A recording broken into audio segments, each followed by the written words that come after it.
You're listening to Thursday Night Tailgate with Chris Mascaro and Bob Lazari, where NFL legends live on. Back to you, boys. It's him. He's alive. All right, now back in making his 9th appearance with us here on Thursday Night Tailgate is former Georgia, Steelers, and Bears running back and TNT Hall of Famer Tim Worley. Tim first joined us all the way back on February 23rd of 2012, and he's been a member of our TNT family now, right, for a minute. Let me give you a little bit more on Tim's background. He is from Lumberton, North Carolina. At Lumberton High School, he was recognized as a Parade Magazine All-American. Tim also ran track in high school, and as a senior, he won the state title in both the 100 and 200-meter dash. Played his college ball at the University of Georgia, where in 1988 he was named a first-team All-American and the SEC Offensive Player of the Year. His 27 rushing touchdowns still ranks him 7th all-time there, and he's 13th in rushing yards, despite only playing 2 seasons due to a knee injury. He was a first-round draft pick, the 7th overall selection by the Pittsburgh Steelers in 1989, and he played in the league from 89 to 94 for the Steelers and the Bears. 2007, he was inducted into the Georgia-Florida Hall of Fame. 2013, the SEC Conference named him an SEC legend, and in 2014, we inducted him into our Thursday Night Tailgate Hall of Fame, and we're excited to have him back with us tonight here on Thursday Night Tailgate. Good evening, Brother Tim. Chris and Bob here. Thanks for coming back on the show. Hi, Tim. Good evening, gentlemen. Happy New Year. Happy draft day, my friend.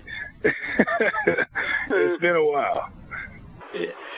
So, Tim, catch us up a little bit. What's going on with you and Worley Global Enterprises? Well, actually, just business as usual. You know, I'm doing something a little bit different. Not too much different. Still speaking a lot, but I'm catching the big fish now. Not so much in the shallow waters with the youth. It's more corporate now. Corporate leadership, doing a lot of leadership development and character development. But I've been pretty busy, and I'm expecting 2018 to be a phenomenal year. So, Tim, got to get your thoughts on tonight's draft. You got a couple of UGA running backs that are going to be drafted, whether it's tonight or tomorrow. I want to get your assessment. What's your assessment of Nick Chubb and Sony Michele, and who do you think between the two of them is going to have the more impact or the greater, I guess you would say, career between the two of them when it's all said and done? I believe. When it comes to the NFL, you look at Sony Michele. He could play both ways. He caught the ball a lot. He was that shifty guy, and he could also be a power runner. He's a strong guy. I think he might go before Nick Chubb. I believe that the league is still considering Nick's injury, which was a serious injury, but I believe both of those guys one will go first round, and maybe the other one will go second round. Another UGA star, Tim, that is expected to go high tonight is Roquan Smith, a guy at inside linebacker. Boy, I sure wish, the Steelers would either trade up or somehow he would fall down to them. Give us your assessment of him and how you think he'll transition to the next level. Well, considering the season that he had last year, the guy's a leader. His nickname is Pitbull, and he's the type of linebacker you want. He looks like a young Ray Lewis, but a little bit faster.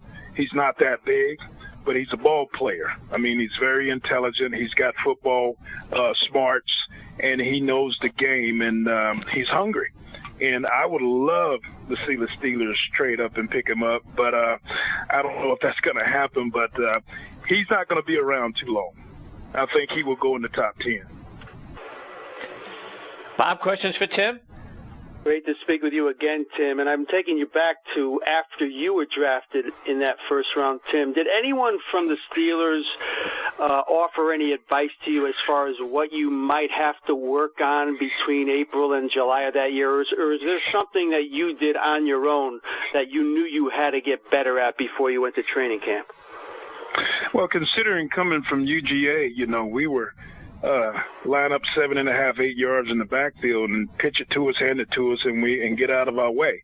we didn't do a lot of passing. We rushed the ball more than we passed. So I knew for a fact that I had to work more on coming out of the backfield and running different routes. That was something, I don't want to say I struggled with it when I got to the Steelers, but we had a lot of that mixed in the type of trap and offense that we ran. So I really had to work on that. I think the Detroit Lions had mentioned that to me. You guys probably don't know this, but during that season, the Detroit Lions, they told me they would pick me in the third pick if Barry Sanders hadn't decided to come out. He hadn't made a decision to come out yet when I spoke with the Lions. But I'm kind of glad that Barry came out. I didn't want to play for Detroit. And Tim, that was basically my next question about these running backs. Obviously, Saquon Barkley goes to the Giants. He's a guy that can do a lot of different things. Obviously, it's in these guys' interest to be able to be multi-functional and talented these days. And these guys, with the NFL the way it is now, Tim, the way they throw the ball, is the running back position changing a little bit? Yeah, it changed a long time ago. If you guys remember, man, I'm 6'2". You don't really see guys my height anymore, and I'm not surprised when I stand beside a lot of the running backs today, college and on the professional level, and it's like you tower over them. But when you consider the spread offense and the way things are ran today, there's more passing than there is running the ball now. And these guys got to know, they're running routes just like receivers. They got to know what they're doing out there. They got to have great hands. And I think we've seen the last of just the power backs getting the ball 40 times a game and running the ball more than you throw it. So, Tim, we haven't talked since the national championship game. And I'm guessing the Worley household had to be going crazy since your wife Dee is a national champion gymnast who went to Alabama. What was that night like for you guys? Well, actually, I was in Indianapolis. I was in Indianapolis working. Had some speaking engagements that week in the city of Indianapolis, and it was kind of, I think God set it up that way so we wouldn't be in the same place at the same time. And so one of the rules, guys, we have, we don't taunt, we don't antagonize. We just take the win or take the beating, and we move on and keep it peaceful. But I can't say it was a heck of a game.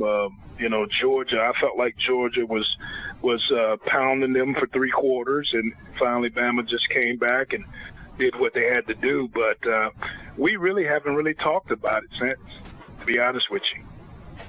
And Tim, got to get your thoughts on some of the other things going on with the Steelers, and really first sticking at the running back position with Le'Veon Bell and his desire to be paid like a wide receiver. He wants $17 to $18 million a year, like Antonio Brown is getting. And really, the next highest paid running back is Devontae Freeman, and he's making $8.25 million. So I think Le'Veon is the best all-around running back in the league, Tim. But is he worth more than double what the next highest paid running back is? I can't really say what a guy's worth. There's so many things that I don't know, we don't know that's going on within the organization or with Le'Veon. But I can't say the guy he's proven himself. The guy he's got his own unique style. He's a great receiver. And, he's missed when he's not in the game when the Steelers are playing. So I can't really say that he deserves double, but they do need to pay him. The guy's a heck of a running back, and he's had a tremendous career as young as he has at this age. And I think he deserves to get paid, but I can't really say, what I think about him asking for what he's asking for. Bob, one more for Tim before we let him go. And Tim, we've talked about your speed. You were a sprinter back in the day, and there's obvious you've explained to us in the past, but maybe you can refresh our memories about the difference between sprinters and the quick feet and the running back. How do you combine the two? It just doesn't work for sprinters just running straight in this league. No, you have to have quick. You have what you call straight speed, fast speed, and you have performance speed. Performance speed is how fast you can stop and go. and then you have just straight ahead speed. Just like some guys have 4 gears, some guys have 5 gears, some guys. I felt like I had 6 gears when I was a sprinter. But you have to have quick feet. You can't be heavy-footed. But you're looking at a lot of these guys. I look at Saquon Barkley. I look at the kid from LSU. I look at Sony Michele, Nick Chubb. Those guys are fast and they have quick feet. And their strength is tremendous. All these guys, a lot of the running backs you see today, man, they're just as strong as their offensive linemen. And you look at Saquon Barkley, the guy's 6'4", 230, and he's running a 4.3 and a 40. That is ridiculous, man. You know what I mean? So you have to have quick feet, though. You couldn't be in the backfield today if you didn't have quick feet. Tim, before we let you go, remind our listeners, how can they stay up to date with all the great things that you and your wife Dee are doing, stay up to date with the things going on at Worley Global Biz, and reach out to you if they need somebody who's a wonderful speaker and an inspirational guy that can not only do it for, like you mentioned, kids, but also doing it at the corporate level? Okay. You can reach me at my company is Worley Global Enterprises. We're a communications consultant firm. My website is worleyglobalenerprises.com, facebook.com/WGEINC. And also you can reach us at Worley Global Biz, Twitter, and we also have an Instagram. And my wife pretty much mans all that stuff. She runs everything. I don't really mess with social media. And that's how you can reach me if you guys are interested in having me coming in and speak and or at an event or anything. Just give us a call, look us up, and leave a message.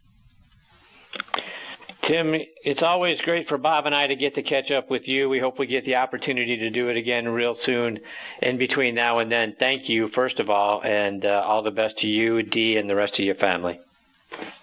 Bob, Chris, thank you guys, man. It's good to hear from you guys again. Take care. Take care, Tim. Okay.